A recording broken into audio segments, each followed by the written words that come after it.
Yes. Perfect. Hello, everybody. You're very welcome this evening. Tonight's webinar is hosted by Slí Eile and Climate Camp Ireland, and we're introducing the Climate Camp, which will take place this year on the shores of Lough Neagh at Ardboe between the 7th and 11th of August. My name is Vincenza, and I'm going to host the webinar this evening. And yeah, it's great to be joined by four great speakers who are going to speak for 10 to 15 minutes each. And then we're going to have a Q&A discussion at the end. So I guess part of the mission of the climate camps has been to build a radical climate movement on the island of Ireland, and also to support and connect with grassroots frontline communities. So with this in mind, we're really delighted to have members of the Save Lough Neagh collective and Save Our Sperrins with us tonight. And these are the campaigns that we really want to highlight and support through the Climate Camp this year. So I'm really happy that Climate Camp is happening in the north of Ireland, where communities have been working tirelessly for years to resist extractive capitalism and all of the environmental destruction that this brings.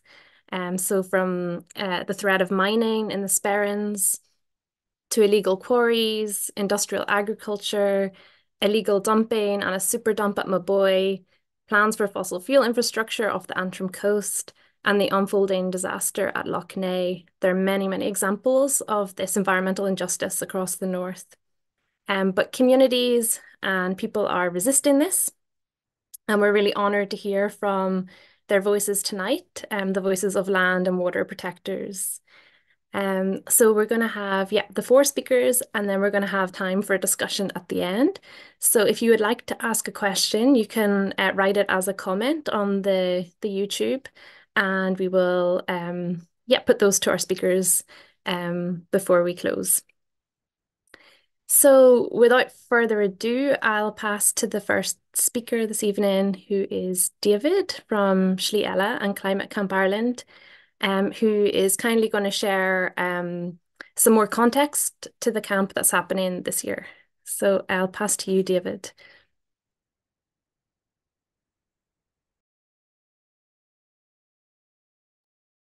Thanks, Vincenza. Just share my screen. This works. Yeah, can everyone see my screen now? Cool. So hi everyone. Thanks so much for the speakers for speaking today and everyone else who's watching online. It's really personally looking forward to the camp a lot. And it'll be great to hear from the speakers today and get ourselves prepared for the week at Lough Neagh. So I'm just going to give a quick introduction to Climate Camp and Slí Eile, a group which I'm a member of, and a group that have been involved in organising climate camps in Ireland for the last 2 to 3 years. Just to begin, just a small bit of historical background. The specific term climate camp emerged in the UK in the early 2000s. And at this time, the movement involved a variety of camps, often targeting specific infrastructure projects that contributed to ecological crises. And these were challenged largely through different forms of direct action. The projects that were targeted included Heathrow Airport and the Drax Coal Power Station. Since then, there have been a large amount of climate camps across Europe and beyond. It's worth saying, though, that the tradition of gathering in makeshift settlements to defend particular territories against structures of extraction and exploitation have far broader and deeper roots than this, with just some examples including Indigenous action camps across Turtle Island, or so-called North America, the Encuentros organized by the Zapatista movement in Chiapas, Mexico, as well as recent struggles in Europe, such as the Zones to Defend, or ZADs, in France, and the No TAV movement in northern Italy. In Ireland, an important precedent for our work is the Rossport Solidarity Camp, which from 2005 to 2014 acted in solidarity with the local community here in their opposition to the development of a gas pipeline in the area by Shell. In Ireland, the first two climate camps took place in 2009 and 2010. The first of these was in Shannon Bridge, County Offaly, in opposition to a peat burning power plant in the area. And that's a photo from it there. That's another one also. The following year, the camp was in County Tyrone, where we'll also be returning to this year. And the camp this year was in opposition to the construction of a new A5 road. Yeah, and while we shouldn't overstate the impact of the climate camps, it is worth saying that the power plant in Offaly has since been shut down, while the new A5 road was never built. These victories are testament to the long-term organising of community groups, efforts that the camps can hopefully be a positive contribution to. After a break of some years, Slí Eile was founded in 2019 as an anti-capitalist and anti-authoritarian climate action group. One goal of this new group was to start organising climate camps again in Ireland. In the process of its founding, Slí Eile agreed to 3 overarching aims for the group and 9 grounding principles. The 3 aims are to create spaces for education for ourselves and for our wider communities, to build a radical climate movement on the island of Ireland, and to act to end capitalist control of people and the earth. Um, these are also the 9 principles. I'll quickly read them out. I think they give a good sense of the group. We believe that capitalism has no role in fixing the social and ecological crisis. We strive to offer solidarity to communities resisting climate and ecological destruction. We aim to provide a welcoming space to everyone, regardless of age, ethnic background, gender, faith, class, sexuality, and/or ability. We believe that power should be shared equally in a group. This is more effective, sustainable, and empowering for everyone. We do not have leaders or bosses. Everyone has an equal say. Roles will be shared and rotated. Number 5, we use consensus as a collective decision-making process. We try to reach decisions that are acceptable to all. We try to include everyone's opinions and concerns.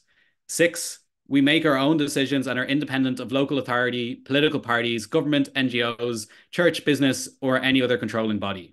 Number 7, people get involved in different ways. We support each other through the ups and downs and make organising as fun and rewarding as possible. 8, we strive to minimize our environmental impact and promote responsible use of resources. We believe, however, these efforts are just one small part of the transition towards a better world. Number 9, we believe we are always learning and are open to listening to suggestions about how to improve. Yeah, and these principles are also kind of always continually in development, and we understand the camps really also as a constant learning process, I'd say. And since the founding of Slí Eile, there's been 2 climate camps co-organized with local campaign groups and other activists in different parts of the country. So the first of these took place in Ballylongford, North Kerry, in support of safety before LNG, who are campaigning against the development of a liquefied natural gas terminal in the area. For this camp, hundreds of people gathered in Ballylongford for workshops, debates, direct action training, practical skill sharing, music, art, and more. The camp itself culminated in the direct action, which you can see a photo of here, where around 150 climate activists from around Ireland took part in a mass trespass of the site of the proposed Shannon LNG gas import terminal in a show of strength and a warning to the project developer and the government. It's worth noting that the campaign against the LNG terminal has also had success in recent years, with planning permission refused last year on the grounds that it contradicts the government's ban on fracked gas. Yeah, it's also my photo from the camp there. Yeah, and the second one was last year of the more recent camps, and this took place in Polboy outside Manorhamilton in North Leitrim, in support of a number of the local campaigns in the area against gold mining, fracking, and industrial forestry. Under the slogan "Communities, Not Shareholders," a broad alliance of climate activists, local community campaigners, farmers, and others shared skills and strategies for building a radical climate movement across the island and to reconnect to land and each other. At the end of the camp, local campaigners from Save Lough Neagh were joined by climate activists from across Ireland and beyond in pulling up hundreds of sitka spruce saplings from Cuilcha peatland and demanded trees for climate, not for profit. Yeah, activists also, as part of this, we also planted native broadleaf trees at the site of that year's climate camp. Um, yeah, and that kind of brings us to now. We're really honored to be able to host the camp in support of the Save Lough Neagh campaign this year. As Vincenza said, it will take place from the 7th to the 11th of August in Ardboe on the western shore of Lough Neagh. There's still lots of work to do for this. Oh, this is a nice picture from a recent visit to the site of the camp. Yeah, and there's still lots of work to do, decent bit of work to do for this. So if people would like to get involved, you're very welcome to. And if you want to get involved, you can email Slí Eile at riseup.net, and we'll take it on from there. And if you want to get more information, we have the website is climatecampireland.ie. And also there'll be updates on the Slí Eile and Save Lough Neagh social media pages. Yeah, thanks. Thank you so much, David. That was a great overview of the history of the camps and what to look forward to this year. Yeah, it's getting very exciting now. So yeah, our next speaker is Mary O'Hagan. We're delighted that Mary is able to join us as an amazing water protector. She's the founding member of the Ballyronan Blue Tit Swimmers and open water swimming coach, and was part of setting up Save Our Shores in 2023 in response to the blue-green algae blooms which are choking the loch. And also is a member of the Save Lough Neagh collective. So thank you so much for being here, Mary, and I'll pass it over to you. Great stuff. Thank you very much for inviting me to come along to have a chat to you today. So I, again, have got some slides for you, and I'm going to endeavour to get these shared now. 2 wee ticks. Okay. And again, just forgive my clumsiness and clunkiness with this. I've never had to do this before, so I'm hoping this is going now. And share.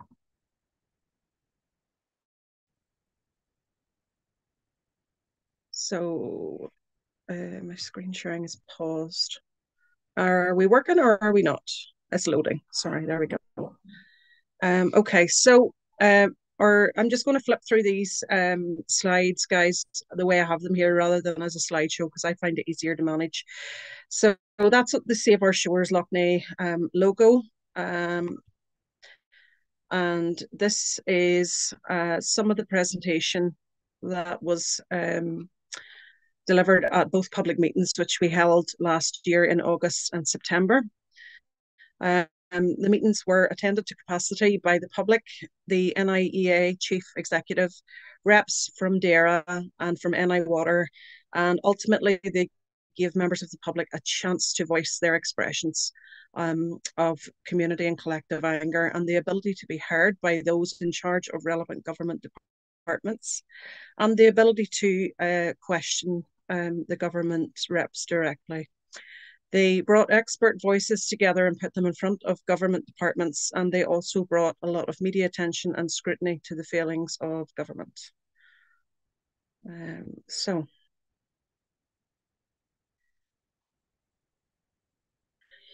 So our goals, Save Our Shores goals were to work towards returning Lough Neagh to a good standard of water quality and ecological status, to ensure that the loch got the chance to thrive and sustain the habitats for the many species of insects, birds and fish that depend on it, to unite and represent as many stakeholders across the catchment as possible in an effort to promote fair and diplomatic communications, and to ask the necessary questions and tackle the issues affecting Lough Neagh in a fair and unbiased manner.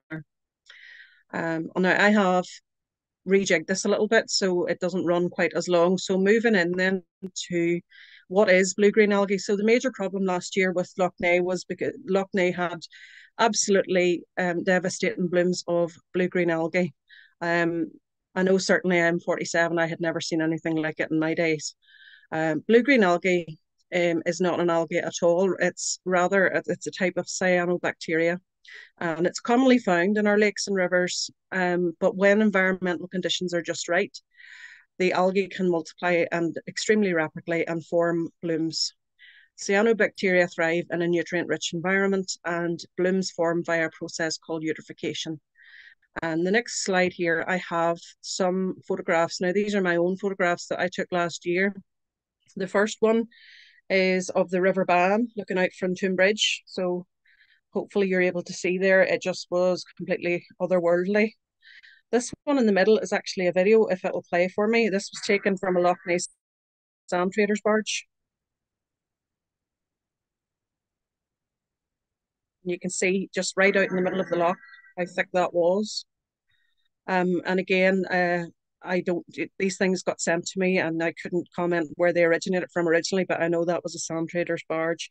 And this last picture was of the gates on Toom Canal, the loch gates, where it was like so thick it had started to decay and turn blue. Okay, where were we at there now? Everything's skipped on me. So this next wee bit then is the eutrophication process. So blue-green algae forms via a eutrophication process. There is a video here. Hopefully it's not too long and it might be a little bit Americanized, but it is a good explanation of what's actually occurring beneath the surface when these blooms are forming.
And even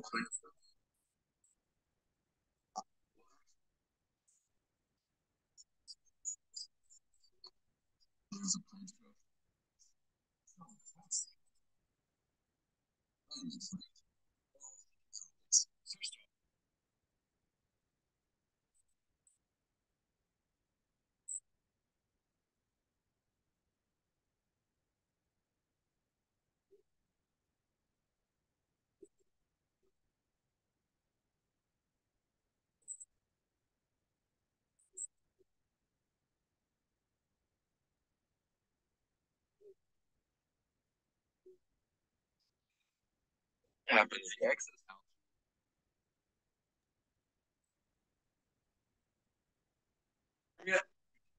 Video is not really working for me, I just have to say. Oh, if is it not playing properly? Well, we can skip on. That was basically a little demonstration of eutrophication. Anyway, so the next wee slide here, I think, is talking about the causation of it. So here in Northern Ireland, it's agricultural runoff, contamination of groundwater from malfunctioning septic tanks, and we know that we have tens of thousands of septic tanks in the Lough Neagh catchment area. Untreated sewage and wastewater discharges into rivers, an over-reliance on harmful chemicals, both domestically and industrially, and high ambient temperatures within the loch, and again, down to climate change there. We also have some additional contributing factors. We have the zebra mussel, which is invasive to Lough Neagh, global warming, of course, and sand dredging. So in Lough Neagh, that's the causes of the hypereutrophication. Now, the effects of direct BGA exposure on humans, this stuff is nasty, let me tell you. And there's so many different varieties of it, but what we had, the genus we had last year, was a particularly nasty version. And again, it's not at the tip of my tongue right now, but it was the one that causes liver toxin. So in general, blue-green algae exposure can give rashes, nausea, vomiting, fevers, headaches, and in more severe cases, hepatological conditions and neurological conditions. It's nearly always completely toxic to animals as well. The gases, here's a little lesser known thing, is the exposure to the gases that are produced by blue-green algae blooms. And we had all around the loch last year, we had communities complaining on the daily for months about the smell that they were getting at their homes, at their businesses, when their children were playing. I had more than one person approach me and, say to me, my children have come in from outside with nosebleeds. And indeed, when you actually start to probe into it, the gases that are produced from a breakdown of blue-green algae are methane is one of them. And I think the other one, well, yeah, that one's dealing with methane, but the other one is hydrogen sulfide. So it causes irritation to eyes and the respiratory system, nosebleeds, neurological conditions, both major and minor, weakness, slurred speech, nausea, vomiting, and can, in long-term cases, cause cardiovascular problems. And that doesn't have to be at high levels. That can be low-level exposure on an ongoing basis that can cause those types of issues. And we had many communities who actually last year, different places where I heard that gas, the Northern Ireland gas had been called out to because people suspected there were gas leaks. The smell was so intense. Okay, and then animals, the effects of exposure to animals, it's often fatal to small animals and livestock. And again, last year we had multiple reported deaths surrounding Lough Neagh of both domestic and wild animals, particularly dogs. For some reason, we had an awful lot of, a high number of dog fatalities up around Rayswood, which is on the Antrim side of the loch. Our drinking water then is, so over 40% of Northern Ireland's drinking water is sourced from Lough Neagh by NI Water. And although NI Water states that water quality has not been affected by the recent blue-green algae blooms, the water from sources affected by those blooms can taste earthy or musty and can have an unpleasant odour. And we certainly did have a lot of people complaining last year of both of those things, unpleasant odour, unpleasant taste. We had lots of people complaining that their coffee filter jugs or their baby bottle making machines were turning green overnight, things like that. A report by the US Environmental Protection Agency states that conventional water treatment can remove intact cyanobacterial cells and low levels of cyanotoxins from source waters, but may struggle during severe bloom events. And certainly last year, I think we could definitely say we had a severe bloom event. So possible methods then, moving into ways that can treat algal blooms and prevent algal blooms. And again, I had to say on this last year, I'm not endorsing any of these particular things. These were just things that we found on research and that can help. Application of materials such as hydrogen peroxide, aluminium sulfate, Foslock, biocar, etc. Ultrasonic sound wave applications, and one that we came across last year. In fact, we had a presentation from one of the reps was LG Sonic. A review of current methods and timescales for slurry management, riparian buffer strips around the loch, upgrading sewage and wastewater treatment works, a septic tank health programme, and a public education programme regarding the use of harmful cleaning products. So there's a few of these slides, guys, that are more in depth on those prevention methods, but I think I'm just going to skip over those because again, they may not play because there's videos and such like. So that was all the stuff that was put together last year by Save Our Shores.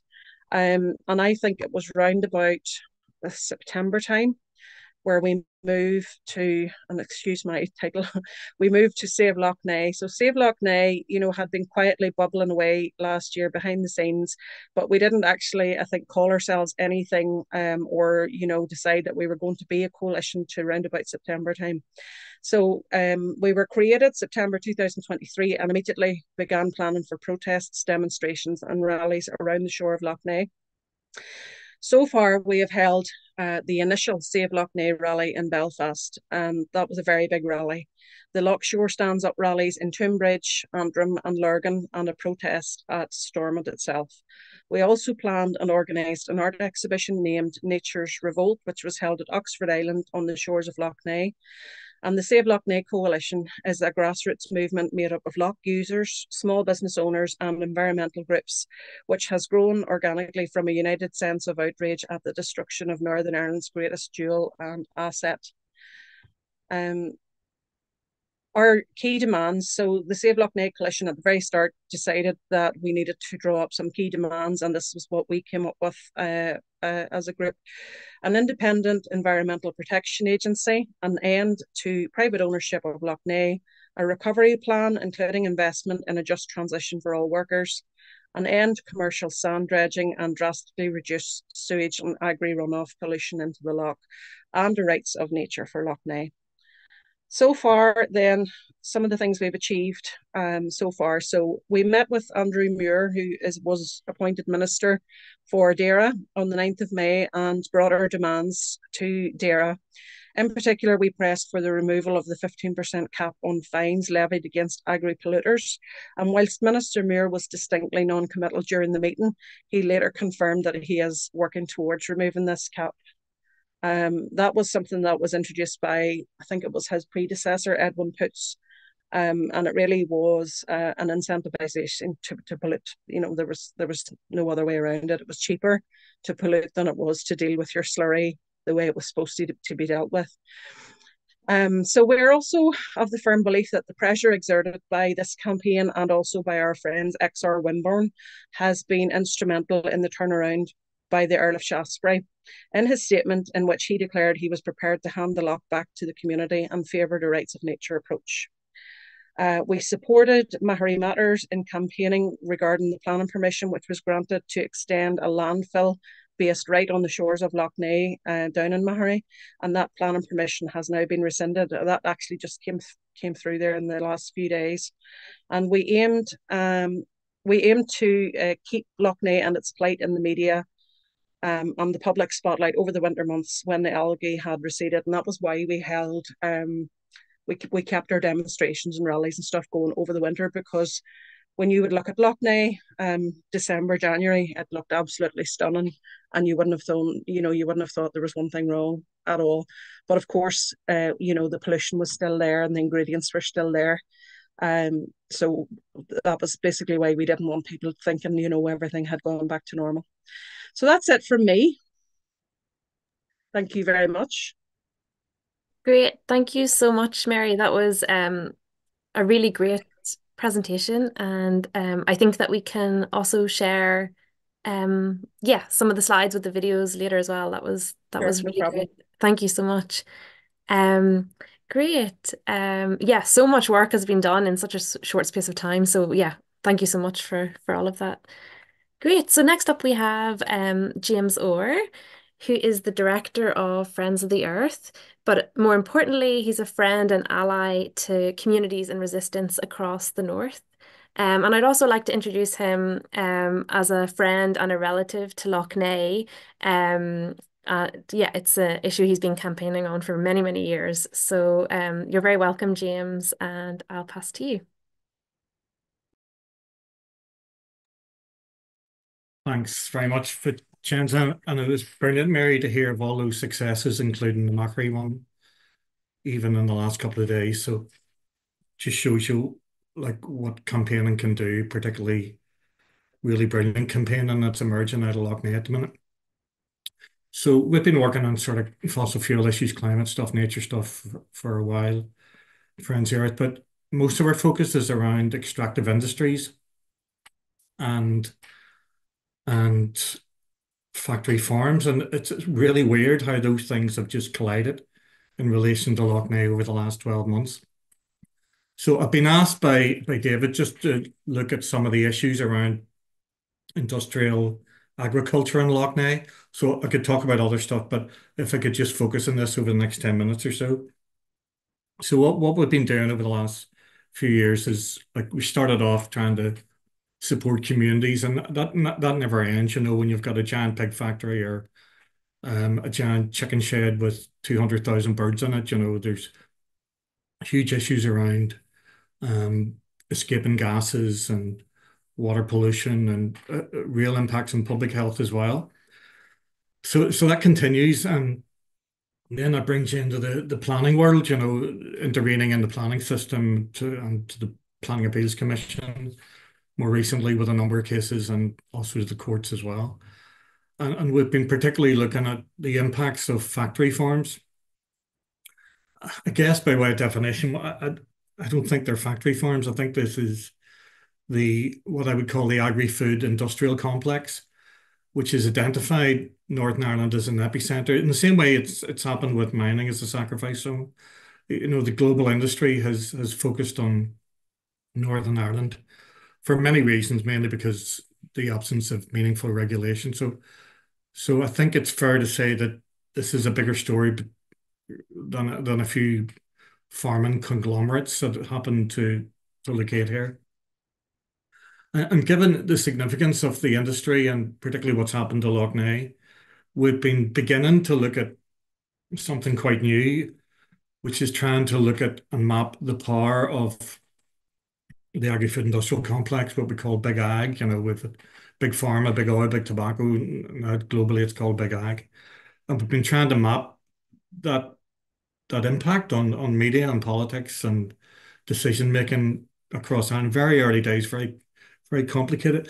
Like what's really clear though about the power of these industries is that they operate on a all Ireland basis. Down south, you have a lot of dairy, a lot of milk production. Up north we tend to have pigs and poultry. Around the border you have a wee bit of everything. That's huge generalization, and I'm only talking about the last 10, 15 years because there's been a massive growth in the industry. So that they operate on the island of Ireland as an ecosystem, this industry. That's one of the things we've discovered. And the other thing is, I think they position themselves now, the corporate agenda as being the voice of farmers. And in some respects, they've sort of colonized the voice of farmers, maybe through the union movements, the farmers' union movements or whatever. Like we saw that very clearly during the passage of the Climate Act a couple of years ago in Northern Ireland, where it was the big corporates who were funding the research that was going out in the name of farmers' organisations in opposition to climate legislation here. And there's so many other examples of that as well. Just following up what Mary was saying about Lough Neagh, though, I think the key thing to understand is the fact that Lough Neagh is the catchment. It's about half of Northern Ireland in terms of the drainage, and then you've got the Ban going into the sea as well, and all the sort of related wetland impacts of that. So it drains about half of Northern Ireland. About 12% of the drainage comes from the Republic of Ireland. And, there's maybe 10, 15, 20,000 septic tanks go into that. There are over 10,000 farms in that catchment as well. Like our focus is specifically factory farms in the corporate sector. So when I say farming, what I mean is the takeover of, the farming agenda, which is very, very obvious within Northern Ireland at the minute. And I just want to say a few words about that at the end in terms of how that happened, because I think that's a really important story. This didn't happen overnight, but this was calculated and planned and premeditated and well organized and well funded between government and the global concerns. So the point is Lough Neagh is a catchment, and in terms of the science, what people would call undone science, I don't think we fully understand the relationship between all the competing problems on the loch. Lough Neagh is an embodiment of the meta crisis or the poly crisis. There's so many things happening. There was an amazing freshwater biology station about 20 years ago that was closed down. Some would say, I don't know if this is true, that it was closed down because it was getting very close to the truth about what was really happening to the loch, because eutrophication, as Mary said, has been going on for quite a few decades, but it just exploded visually last year. But the trend was going up in terms of the triggers and the tipping points, and that's specifically to do with phosphorus levels. So 2/3 come from animal waste in the loch, 1/3 comes from human waste. And I think there's a particular problem around failing sewage treatment plants and the massive phosphorus input. But by far and away, the main problem in terms of phosphorus, and phosphorus is what triggered the toxic algal blooms and the poisoning of the loch last year, and it's quite likely, unfortunately, to happen this summer as well. Like this is a specific issue about how phosphorus gets triggered in an aquatic ecosystem, and because it's a catchment issue, it's desperately complex to try and understand. Um, I think I think a couple of points worth noting at this stage is that I think Lough Neagh's catchment and Northern Ireland generally is at what we would call saturation point in terms of everything to do with the nitrogen cycle, nitrates, nitrites, ammonia, and phosphorus. You know, I'll explain that in a few minutes, precisely what I mean, but I think that's a key point. We can't really take any more. You know, we've sort of given enough to these corporate bodies, and I think what we're seeing now is an attempt to try and conceal, you know, the information through what can only be described as grand corruption within the agri-food industry. I think there's also, in terms of Slí Eile, and research is going to come out on this, and we've just hopefully finished making a wee film, is the relationship between Northern Ireland, Ireland generally, and South America in terms of the feedstock that's going towards these caged animals. So the increase in phosphorus since 2012 has been about 53%. That's triggered the algal bloom. Obviously, there's other factors as well. Climate change being obvious, precipitation in the North Atlantic that's dumping rainfall, a lot of slurry ended up in rivers that maybe wouldn't have ended up had we not so much rainfall. There was the climate change last summer, and also the heating of the loch itself. But there's a really important international dimension to this story. Soy is really rich with phosphorus. It passes through these animals. Some ends up in an anaerobic digester, and it's called digestate, and then gets dumped into the environment. Some is land spread, etc., etc. But I think there's a real environmental justice issue here. And just give you some idea of the scale, that the biggest import 2 years ago, I'm not sure about last year, into Belfast port was soy from South America. So you know the story. They're cutting down the rainforest, they're burning the cerrado, indigenous people are being displaced, monocultures are being introduced. The soy is brought to Ireland to feed caged animals. And ultimately, that's part of the story. The protein often leaves this country. Significant amounts of meat is going to England. The profits are often going to companies in South America and North America, you know, the JBS groups and so forth, and the crap is left behind. And if there was a summary of what's happened to Lough Neagh, that's maybe that. So I think it's important not to avoid that issue about where the feedstock is coming in to feed these caged animals, and the massive increase in factory farms since 2012. And I think in terms of how it's happened, as I said, it was very well coordinated. But in 2012, the agri-food industry and just got a few notes here, and the government came together and established in May 2012, these glasses don't work, something called the Agri-Food Strategy Board, and the men in that, and they were all men, made recommendations about growth targets and established priorities to develop what was called the Going for Growth strategy. A really important issue to note about the Going for Growth strategy, we have had loads of strategies in Northern Ireland. They don't get implemented around child poverty, investing in health, restructuring our health service, reconciliation strategy. None of them get implemented. This strategy was pretty much implemented in full, and I'll just give you one example of that. So the numbers of breeding sows in that strategy was identified. We need to get to 53,000 breeding sows. Now, friends of ours did calculations as to what that meant, and in the effluent from that amount of size and amount of offspring they produce several times a year, and et cetera, and how the effluent's treated. The human equivalent of that effluent for that one target, and there was dozens of targets in the Going for Growth strategy, was the human effluent equivalent of 12 million people from just that one breeding target. And of course, there was a collision course between nature and people's health and that target.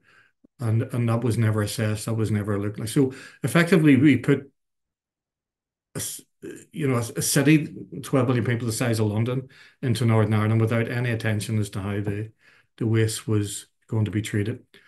And I think to agree the Going for Growth strategy, the executive at that time had to effectively abandon the rule of law and sacrificed, effective watershed management and ultimately Lough Neagh. Now, I know I don't have a lot of time, so I'll not talk about the details of these, but just in preparation for this webinar, and maybe I can prepare this as a briefing for your event in August. I wrote out 10 points and have details on every single point as to how this happened. Like Lough Neagh, was dying, but was it killed? And that's the question. Or was this manslaughter? Was this the byproduct of a coordinated attempt to sacrifice traditional family farms for corporate agriculture without any cognizance taken of the implications? So I have 10 points. I can't go into them in detail. First of all, the regulator was captured around that time with NAIA put into the Department of Agriculture, the same department that promoted the pollution.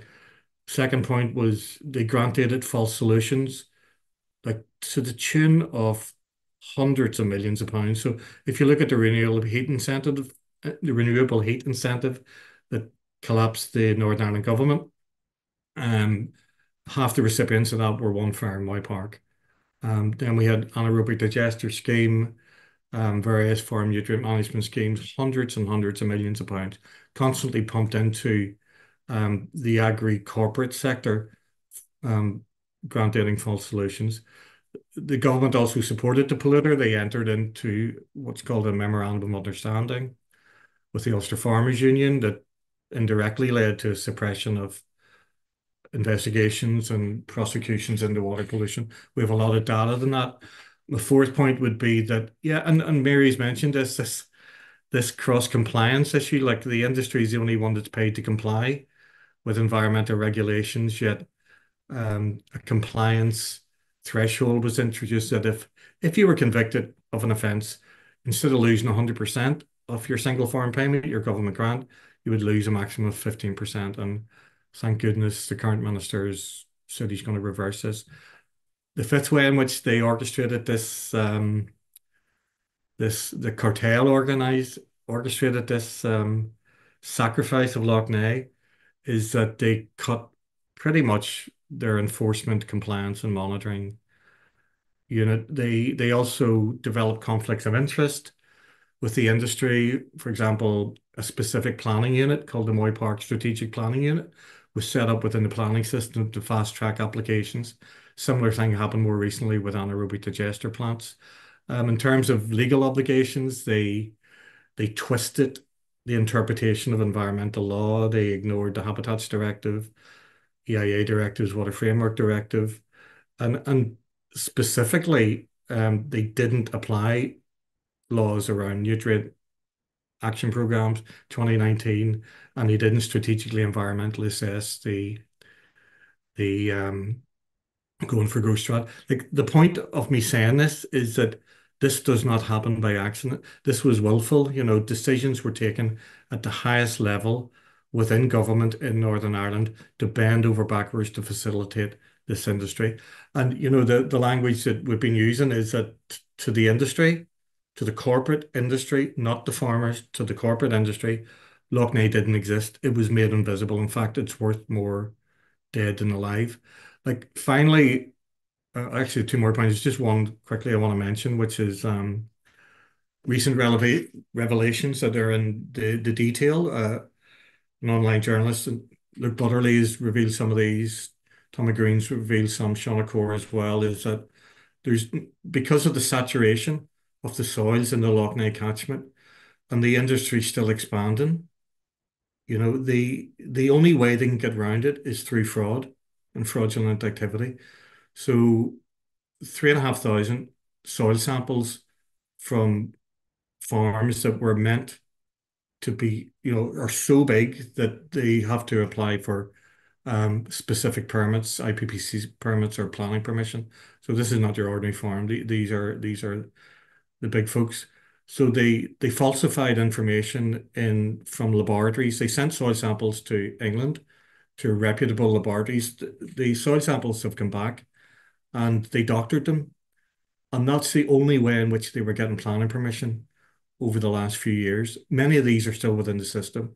And the recent reports in the last 10 days are that the Department for Infrastructure, which is an oversight body for planning, the 9 of the 11 local councils that were affected by it, and many other agencies, including the Planning Appeals Commission, haven't initiated their fraud guidelines to investigate this. So to me, that tells a massive story about, we've saturated this place with pollution, and the only way in which they can get around it is by falsifying information, committing huge amount of fraud, and yet the industry isn't being investigated when it was a government department who actually uncovered the fraud in the first place. So maybe that's all I really want to say at the minute.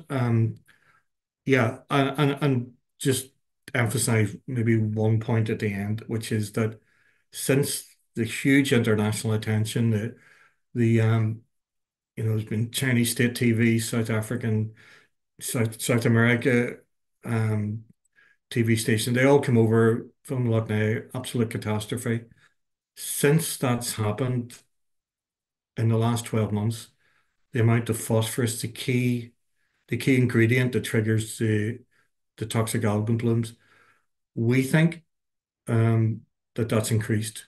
It's increased because the wastewater treatment works have been defunded. Nothing's been done about septic tanks, but the main reason is that they're still continuing to approve huge factory farms within the catchment. So yeah, that to me is a very sobering issue. That the key trigger is phosphorus, and it's gone up in the last 12 months. Sorry for talking too much, Chancellor. No, that was absolutely brilliant. Thank you so much, James. Yeah, so insightful, and it was great that you outlined those power structures that are behind the issue of state and corporation. So thank you so much for that. And I think a briefing on those 10 points would be amazing before the climate camp. If you're able to share that with us, we would love it. Thank you so much. Great. And so, yeah, our last speaker this evening, another campaign against corporate power is Fidelma O'Kane, who's part of the Save Our Sperrins group. Yeah, Fidelma is another inspirational water and land protector who's been working to stop gold mining coming to the Sperrin Mountains for many years now. And yeah, it's been a joy to be involved with Save Our Sperrins over the years, and I can really say that it's a campaign full of solidarity and heart and love and community. So thank you for everything that you do, Fidelma, and I'll pass to you. Thanks very much, Vincenza. I'll see if I can get these slides up now. No, I think you exaggerate now a bit, but we have been going from 2015. In fact, we were informally going for probably 2 years before that. So now if I can get the slides, where are they? So for people that don't know, the Sperrins, what was there a minute ago? Yeah. The Sperrins is an area of outstanding natural beauty, and they run across counties Tyrone and Derry. And that's just to give a picture, really nice picture of the mountains and the fields and the valleys and that. And I know I'll be quick because I know we've only 10 minutes. So just for people that don't know, a quick background. At the end of 2009, beginning of 2010, a Canadian company called Dalridian Gold set up here. And we didn't actually know they were here for a couple of years, but they were working away quietly and behind the scenes gaining favour with people of influence and with government people, government departments, etc. And they got prospecting licenses to explore for all metals. They got those prospecting licenses from the Department for the Economy. And at the same time, they got option lease agreements to explore for gold and silver from the Crown estate. And that's because the Crown owns the rights to the precious metals under the ground. So both the prospecting licenses and the option lease agreements are for 300,000 acres across counties Tyrone and Derry, huge extensive area.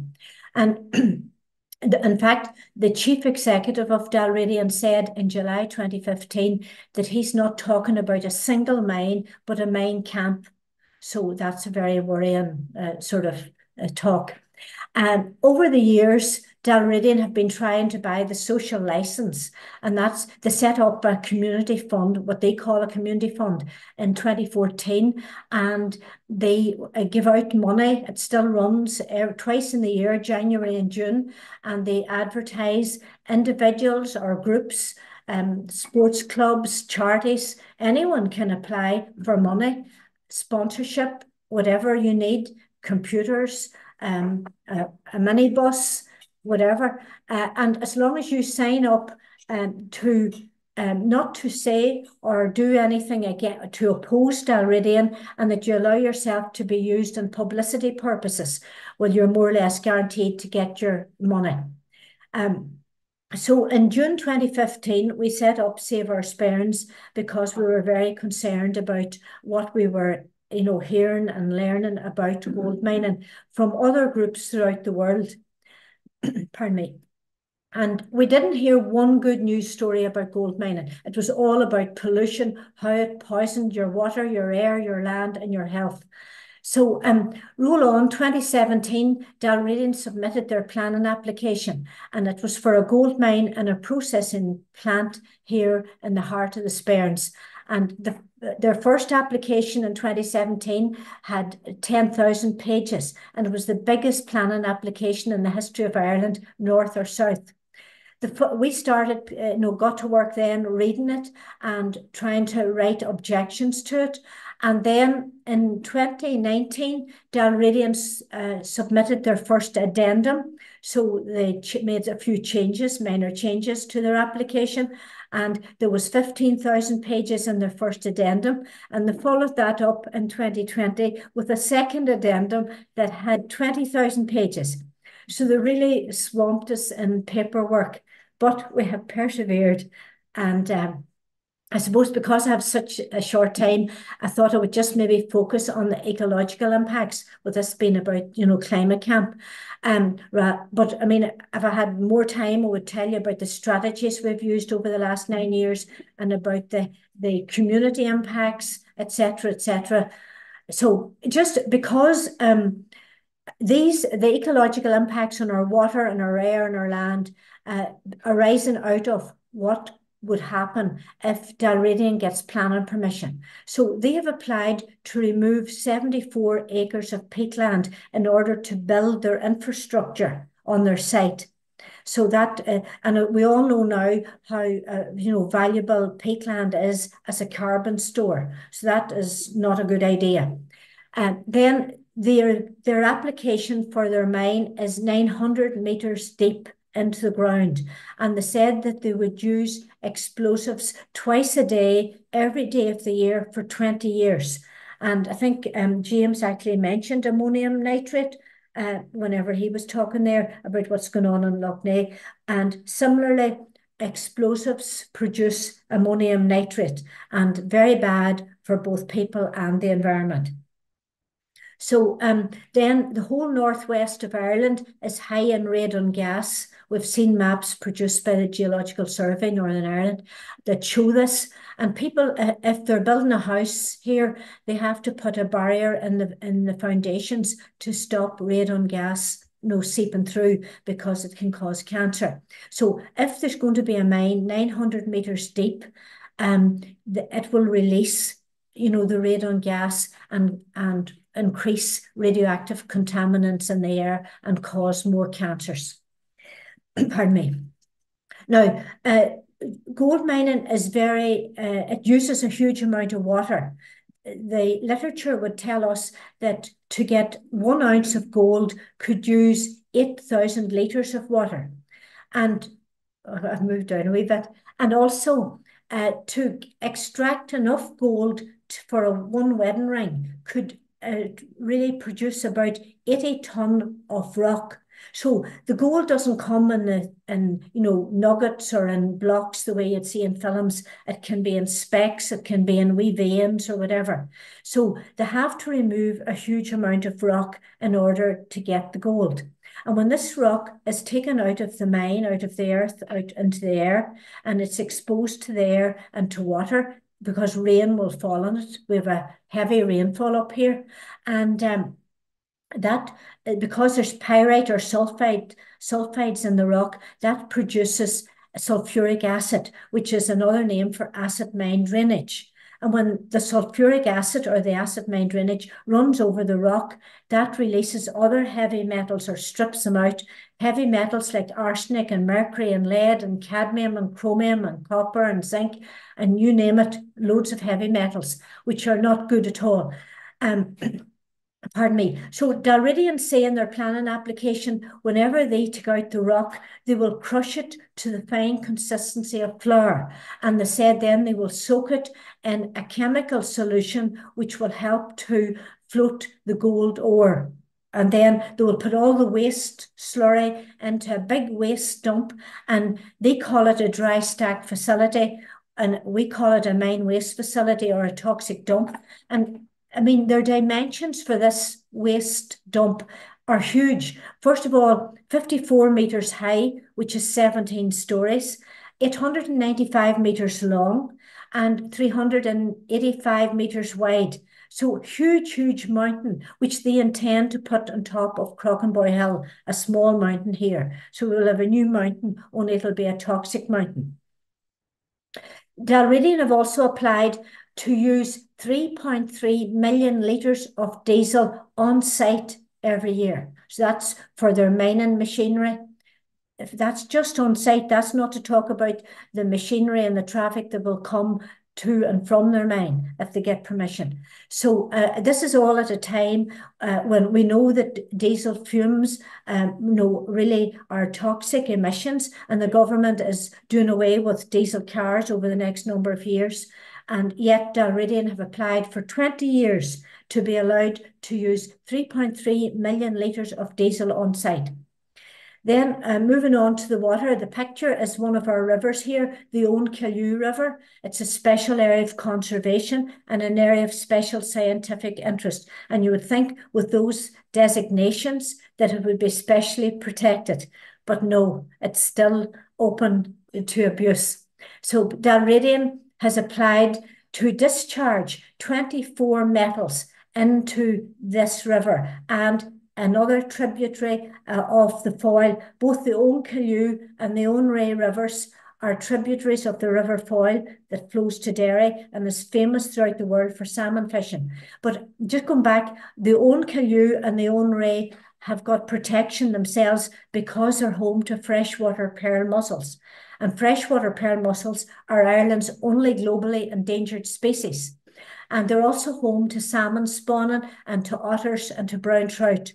So these are really special rivers, and they're known because of the quality of the very clean water, because the freshwater pearl mussels only exist in, really pure water.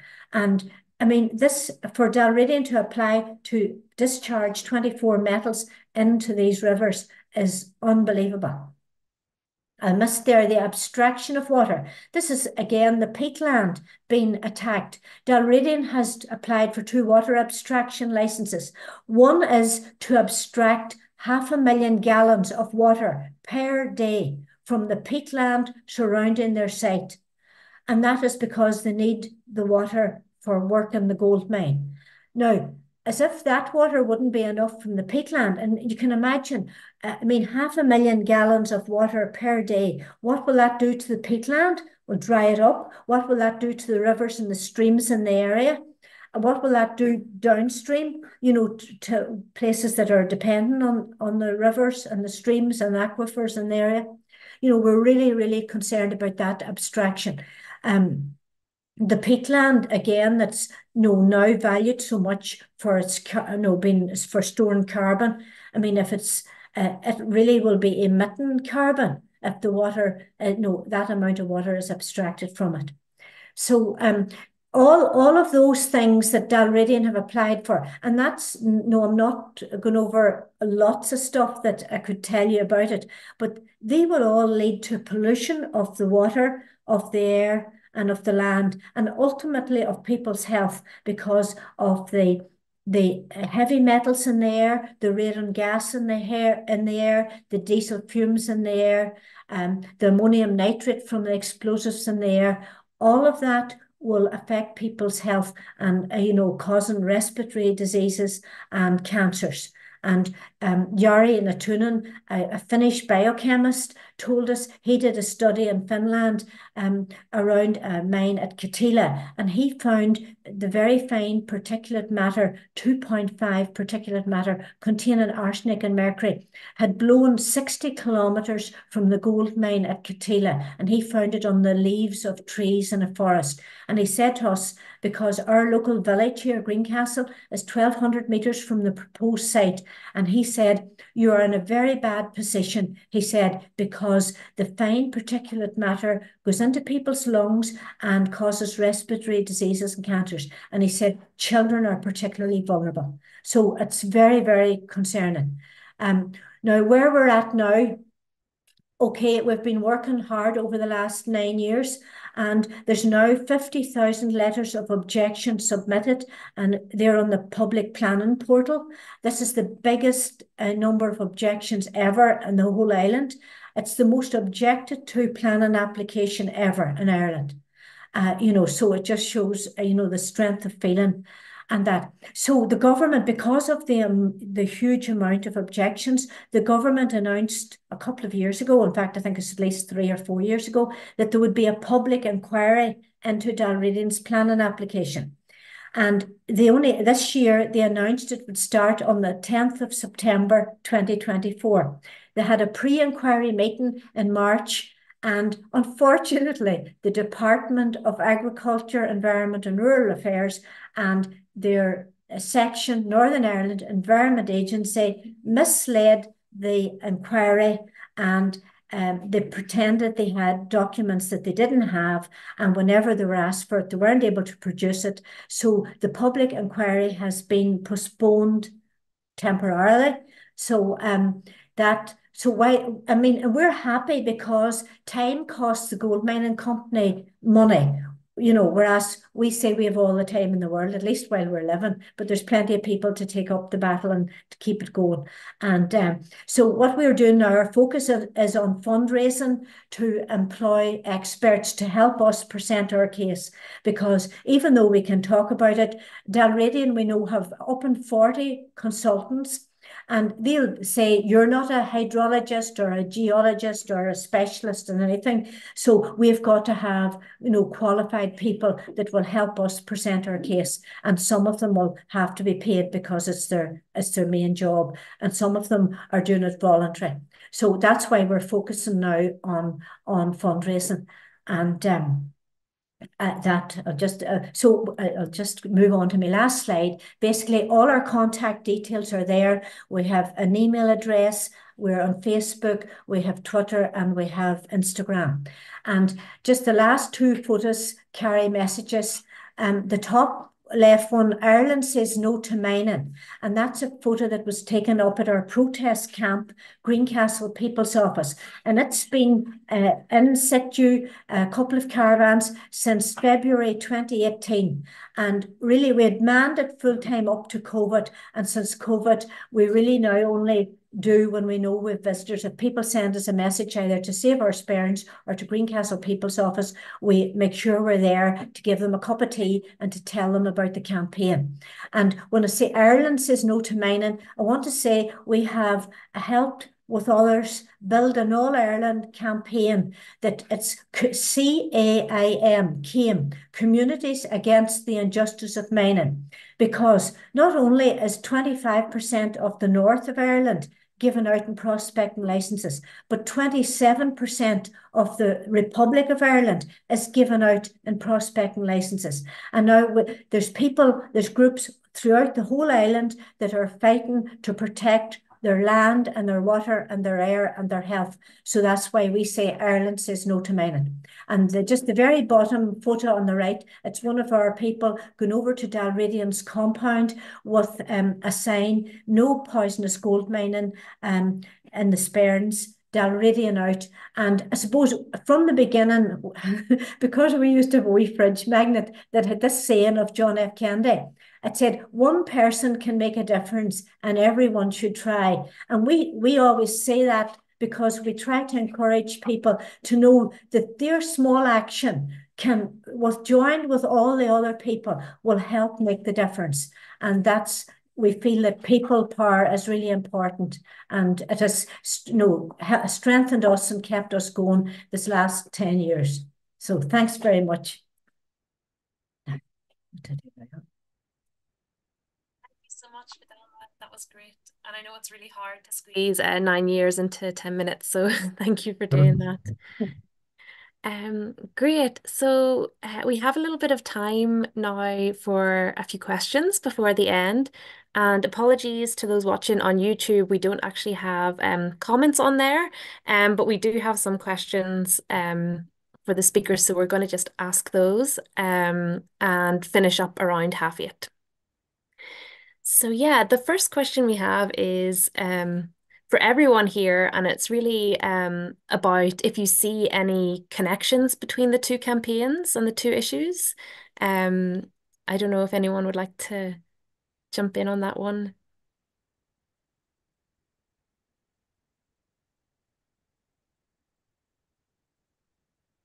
Yep, yeah. Well, I was just going to say it's obvious from the water perspective.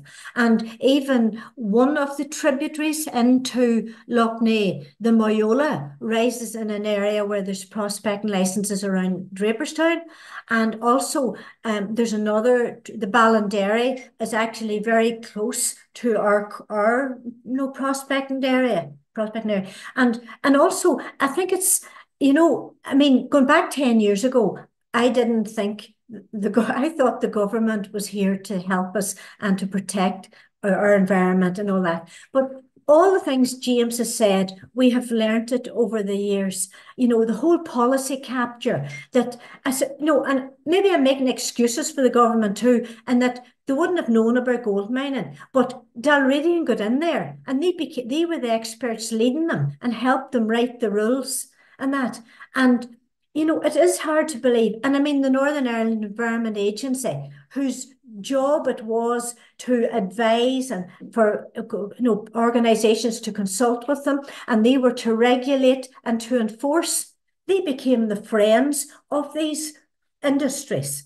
And then they crossed the line. They weren't then able to regulate or enforce. So I mean, we're all suffering because of the lack of enforcement and the lack of regulation. And it's because of policy capture, I think. Yeah, absolutely. Would James or Mary like to come in on that?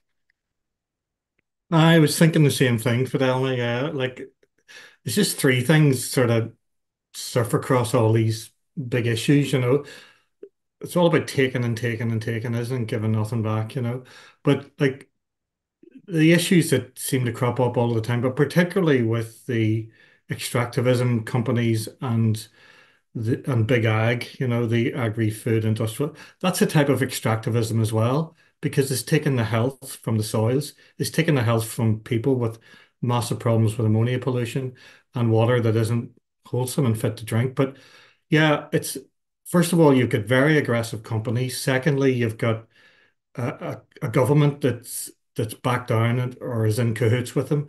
And the third thing that we're saying is amazing communities. The same story.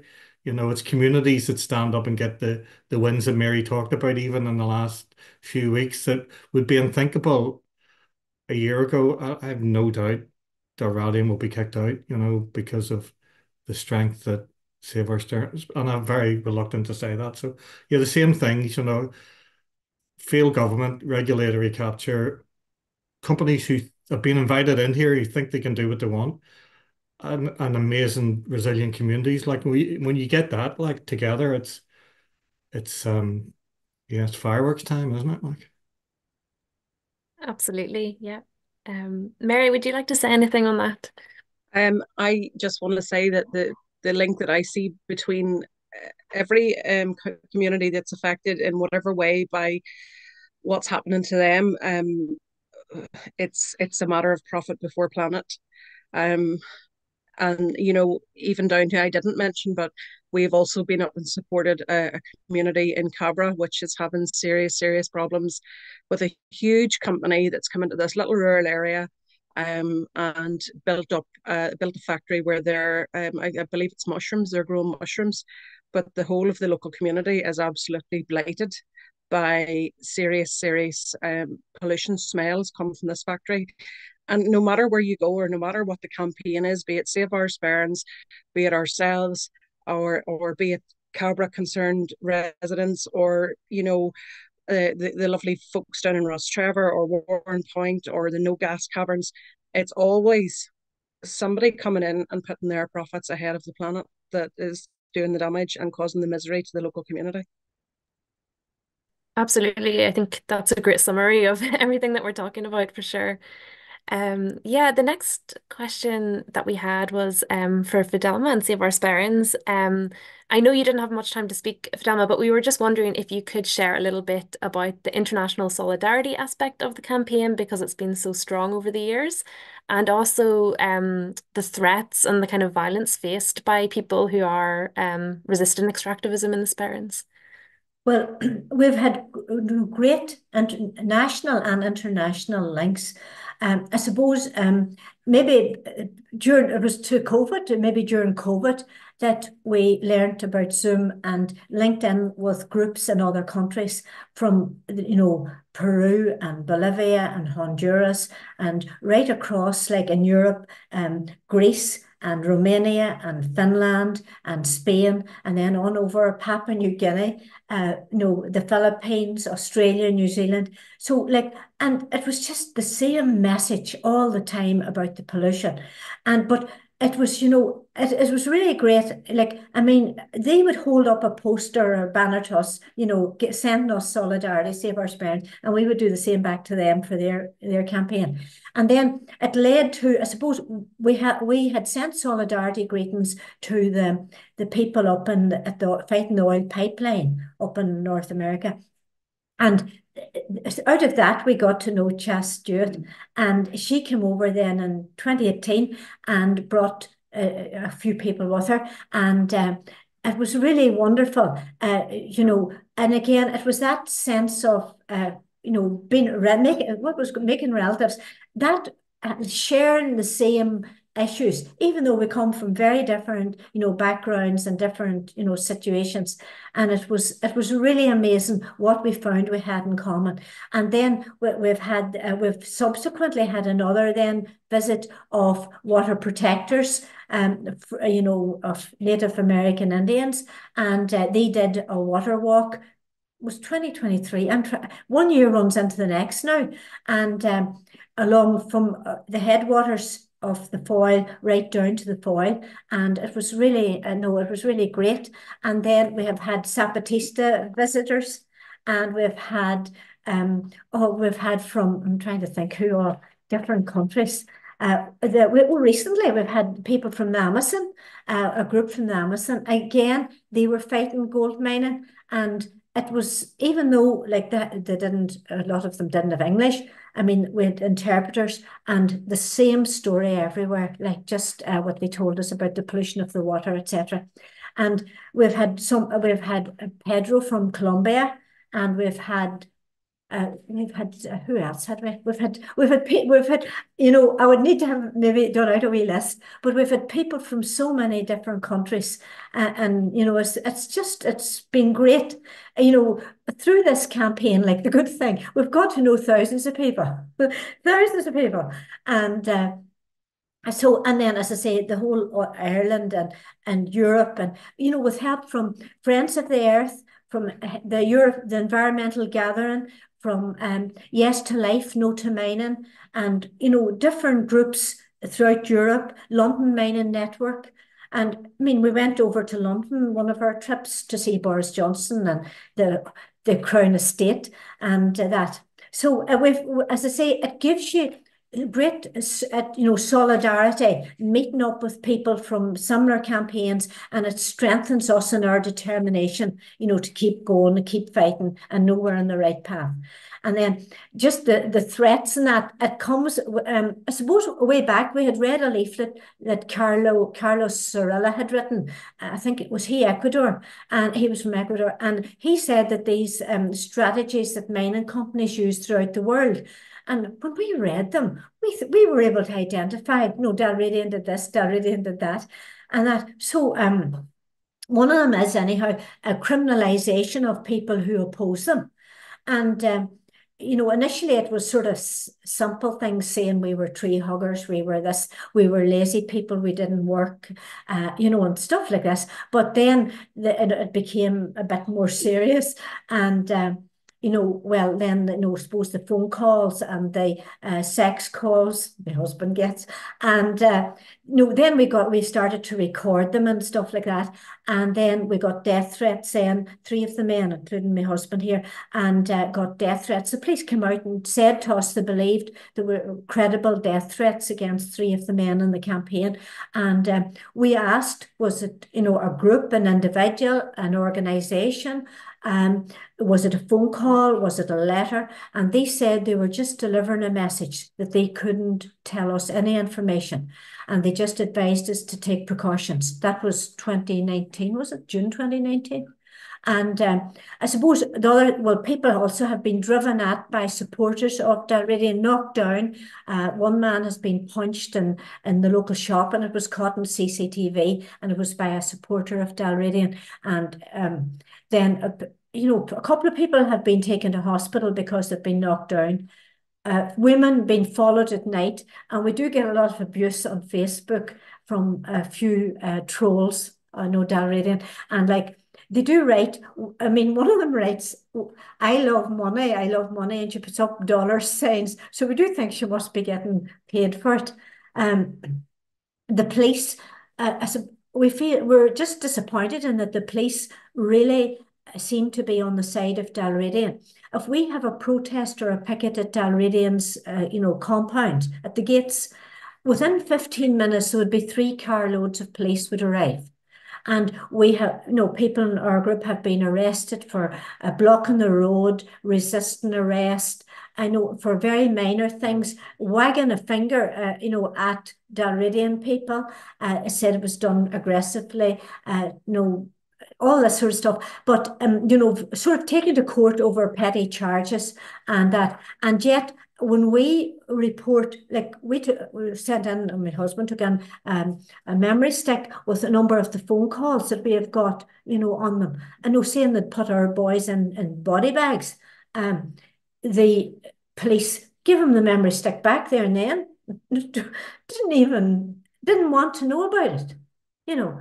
So it's just, you know, it just seems to be, and then we found through Freedom of Information that they have set up a special unit, a silver command unit, it's for the gold mine. And in September 21, they advised that they would not be charging for security at the gold mine, that it was part of their duty when explosives would be involved, and because there was a high terrorist threat, etc., and that they wouldn't be charging, you know, whereas before that they had been saying that they were going to charge. So it's just, and again, this is the same story we have heard from people in other countries, you know, where they've been, you know, they've been treated like, okay, it sounds bad here because in one way we're a first world country, and you don't expect that to happen. But when we heard from our comrades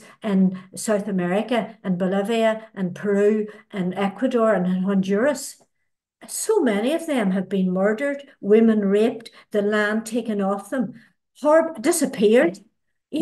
So, really, I feel often it's a bit petty us talking about things that have happened here whenever you compare it to things that have happened in other countries. So is that okay? Yeah, thanks so much for sharing that, Fidelma. I think, yeah, it's really important to know what's happening to people who are resisting here as well. Thank you for that. And yeah, so maybe just one more question for James and Mary about Lough Neagh before we wrap up. And this question just came in. It says that this is a very complex issue with many powerful interests pushing the pollution of the loch. What are the main things that we can do to address this power imbalance? I don't know if you have any thoughts on that. Mary, I think from my point of view, one of the main things that needs to happen as soon as possible, and I'm sure James would agree, is the establishment of an independent environmental protection agency here, because we just don't have that. And as many of us have seen from first-hand experience over the last year and previous years, um, I've no confidence when I lift the phone to our Northern Ireland Environment Agency to report pollution, because it invariably nothing seems to happen about it. If they even find the source of the pollution, it's very unlikely that the person that has caused it or the company that's caused it gets prosecuted at all. So for me, the main thing I would like to see happening would be the EPA. Great, thank you, Mary. James, would you like to come in on that? I totally agree, Mary. And we have an EPA campaign going at the minute, and somebody said, when did it start? And I always say it started 25 years ago. It's just true. It's never gone away. And I think as well, when you look at these industries and you look at government collusion with them, I think the important thing is not to fall into the trap that they set for you. So it's like if you just go to court, they might win because they've got more expensive lawyers. If you just take to the streets, they might, use police to take you off the streets. If you just go into their shareholder chat forums, they'll have other bots to try and, make their companies look even better. Um, if you just write letters to the planning authorities, blah blah blah. So I think you know where I'm getting at. I think, and if you just use the arts, but if you start to change the language and you do all those things, I think that's when they're really vulnerable. And that's obviously we don't want to tell them everything, but I think approaching them on many different levels at many different times, and most importantly, sort of building community cohesion and having chats like this. But yeah, don't assume that one strategy is going to beat them, because if they get a feeling that's just what you're doing, they'll throw everything at it. But it's everything, isn't it? Like easy to say, but you know what I mean? But we're very lucky up here at the minute, because there's so many people like that thing, Mary, in Lough Neagh Discovery Centre, Nature's Revolt was incredible. Like the amount of stuff that's happening that is so exciting and creative, and even though we may not know where we're going, we know what the end goal is, which is like they get away with it because they behave towards the sperrins in Lough Neagh, because they perceive and believe the sperrins in Lough Neagh to be, a place to extract wealth from, and we all believe that these are maybe sacred places or special places. You're learning to love them, and if those places sustain us, maybe we can start sustain. We start sustaining them, maybe we'll get so much back. So it's just using different language all the time, and that's happening. It's I think the North is just full of incredible storytellers. I've heard some tonight that are reshaping the agenda because they can't beat a better story. But it's a wee bit of everything, yeah. And not get fooled into the idea that one tactic is everything. Be as unpredictable as possible is what I'm trying to say. Great. Thank you so much, James. And yeah, I love that change in the narrative. I think that's definitely happening. So yeah, thanks so much to our speakers this evening. It's been really wonderful. I've learned a lot. And yeah, these conversations will continue at Climate Camp. So if you've enjoyed this evening, do come and join us in Ardboe in August. So yeah, thank you so much for the presentations. And before we go, I'm just going to pass to David, just to remind you about how to stay in touch with us about Climate Camp. Yeah, thanks. And thanks so much for the really wonderful presentations. It's really, yeah, I don't know, it just gives so much context and meaning to, yeah, the work that you're all doing and that we hopefully can help with somehow. Yeah, and if people want to help with the camp again, yeah, there's still a good bit of work to do, and we have several different working groups that people can get involved with. Yes, and if they want to, they can send us an email at slíeile@riseup.net. Or also probably send us a message on Instagram or Facebook. Yeah, and yeah, also the camp will take place from the 7th to the 11th, but there will also be a bit of work both before and after that. So if people have free time before and after, they're very welcome to participate. And yeah, again, you can send an email if you want to help out that. And the camp itself will also obviously, like, it's very co-created. There's a lot of different responsibilities and work that needs to be done throughout the week. So yeah, I think hopefully together we can make a good week out of it. And yeah, and there will be kind of, yeah, on the there will also, if people can register on the website, that'll be up there soon. I think that's, yeah, the main thing. Thanks. Great. Thank you, David, and thank you, James, Mary, and Fidelma very much.